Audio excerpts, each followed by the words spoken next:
Hello friends. మనం చందమామ వారి శివలీలల్లో భాగంగా మార్కండేయ మహర్షి గురించి తెలుసుకుందాం. మృకుండ మహర్షి భృగు సంతతి వారు. అతని భార్య మరుద్వతి. వారికి ఎన్నాళ్లకు సంతానం కలగకపోగా నిష్ఠా నియమాలతో తపస్సులు చేస్తూ క్షేత్రాలు సేవించుకుంటూ కేదార క్షేత్రానికి వచ్చారు. ఒకనాడు కేదారేశ్వరుని అర్చించి ధ్యాన నిమగ్నులై ఉండగా, ఇహ మీరు మీ ఆశ్రమానికి వెళ్ళండి, మీకు పుత్రభాగ్యం కలుగుతుంది అని వారికి వినిపించింది.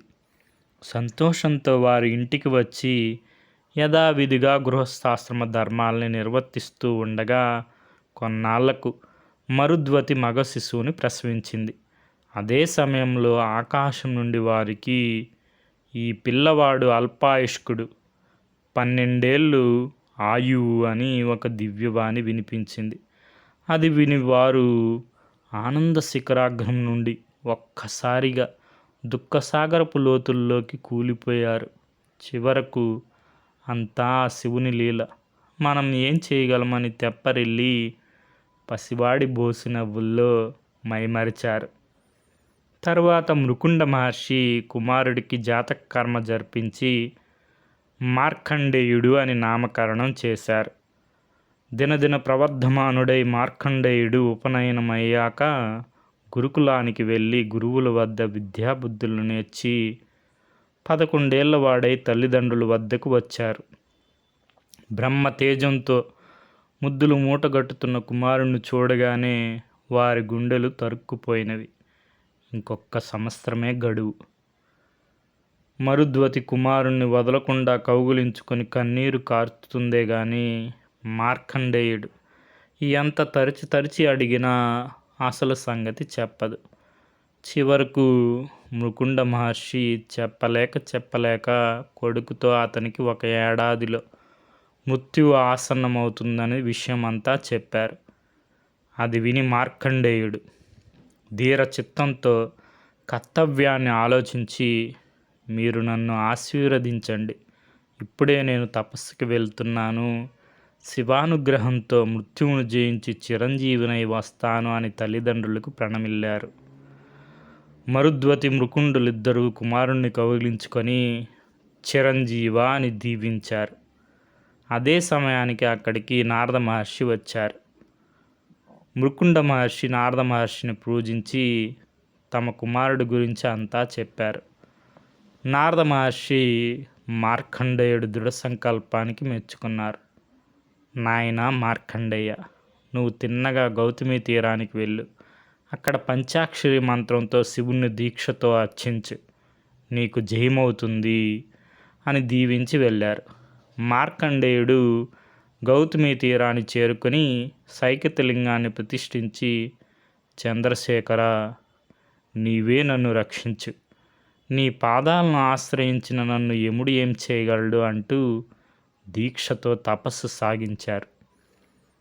లోకాలన్నీ తిరుగుతూ నారద మహర్షి యముడి దగ్గరికి పోయి మృత్యువును తప్పించుకోవడానికి మార్కండేయుడనే ముని బాలకుడు తపస్సు చేస్తున్నాడు, ఇహ నీ బలాబలాలు ఎంతటివో తేలే సమయం వచ్చింది అంటూ చల్లగా చెప్పిపోయారు. మార్కండేయుడు ఆయువు పూర్తి కావస్తున్నది. యముడు మార్కండేయుడు ప్రాణాలు తోడి తెమ్మని తన దూతలను పంపాడు. యమకింకరులు మార్కండేయుని సమీపించలేక తిరిగి వచ్చారు. అప్పుడు యముడే దండాన్ని పాశాన్ని ధరించి కారు ఎనుబోతునెక్కి బయలుదేరారు. మార్కండేయుడు శివలింగానికి తలను ఆనించి 2 చేతులతోనూ శివలింగాన్ని గట్టిగా బిగించి పట్టుకొని ధ్యాన నిమగ్నుడై ఉన్న సమయంలో యముడు కాలపాశాన్ని మార్కండేయుడి కంఠానికి విసిరారు. ఆ పాశం శివలింగం మీదుగా పడడంతో శివలింగం నుండి శివుడు ప్రళయకాల రుద్రుడై తెరుచుకున్న త్రినేత్రంతో ఆవిర్భవించి యముడిపై త్రిశూలాన్ని గురిపెట్టేసరికి యముడు భయంతో గజగజలాడిపోతూ చేతులెత్తి జోడిస్తూ హరహర రక్షించు అంటూ కూలిపోయాడు. శివుడు మార్కండేయుడు తలపై తన అభయహస్తాన్ని ఉంచి, వత్సా, నీకు మృత్యువు లేదు, కల్పాంతరాలు చూస్తూ చిరంజీవిగా ఉంటావు అని వరమిచ్చారు. తర్వాత దేవతలంతా వచ్చి, యముడు లేకపోతే చాలా ఇబ్బందులు వచ్చి పడతాయి గనక యముణ్ణి మన్నించమని శివుణ్ణి కోరారు. శివుడి అనుగ్రహంతో యముడు మళ్ళీ పునర్జన్మ ఎత్తినట్లు లేచి తన లోకానికి వెళ్ళారు. ఆ సమయానికే కుమారుణ్ణి ఎత్తుక్కుంటూ వచ్చిన మరుద్వతి మృకుండులు శివానుగ్రహం పొందిన మార్కండేయుణ్ణి చూసి శివలీలను కొనియాడుతూ చిరంజీవితో తమ నివాసానికి వెళ్ళారు. మార్కండేయ మహర్షి బహుకాలం జీవించారు. కానీ అతనికన్నా ఎక్కువ కాలం జీవించిన వాళ్ళు ఉన్నారు. ఇంద్రద్యుమ్నుడనే రాజు బతికి ఉండగా గొప్ప యశస్సు సంపాదించి అది నిలిచినంత కాలం స్వర్గసుఖాలు అనుభవించారు. తర్వాత స్వర్గంలో వాళ్ళు, భూలోకంలో నిన్ను తలుచుకునే వాళ్ళెవ్వరూ లేరు, అందుచేత నీకు స్వర్గంలో స్థానం లేదు, భూమికి తిరిగి వెళ్ళు అన్నారు. ఇంద్రద్యుమ్నుడు భూలోకానికి తిరిగి వచ్చి తన పేరు విన్నవారి కోసం వెతుకుతూ మార్కండేయ మహర్షి వద్దకు వచ్చారు. నేను నిన్ను ఎరగను, కానీ నాకంటే పెద్దవాడు ప్రవారకర్ణుడు అనేవాడు ఉన్నారు, అతన్ని అడుగుదామని అన్నారు మార్కండేయ మహర్షి. ఇద్దరూ కలిసి ప్రవారకర్ణుడి వద్దకు వెళ్ళారు. నేను నిన్ను ఎరగను, కానీ నాకన్నా పెద్దవాడు నాలీకజంగుడున్నాడు, అతన్ని అడుగుదాం అన్నాడు ప్రవారకర్ణుడు. నాలీకజంగుడు కూడా ఇంద్రద్యుమ్నుని ఎరగడు. అతను వారిని వెంటబెట్టుకొని తనకన్నా వయసు గల అపూవరుడు అని తాబేలు వద్దకు వెళ్ళారు.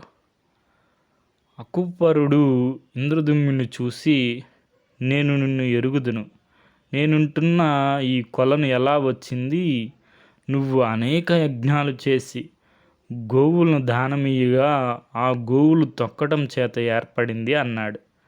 అప్పుడు దేవదూతలు ఇంద్రద్యుమ్నుని కీర్తి ఇంకా భూలోకంలో మిగిలి ఉన్నదని చెప్పి అతన్ని స్వర్గానికి తీసుకుపోయారు. ఇది మనకి చందమామ వారి శివలీలల్లో భాగంగా చిరంజీవి అయిన మార్కండేయ మహర్షి వృత్తాంతం. Okay friends, thank you for watching.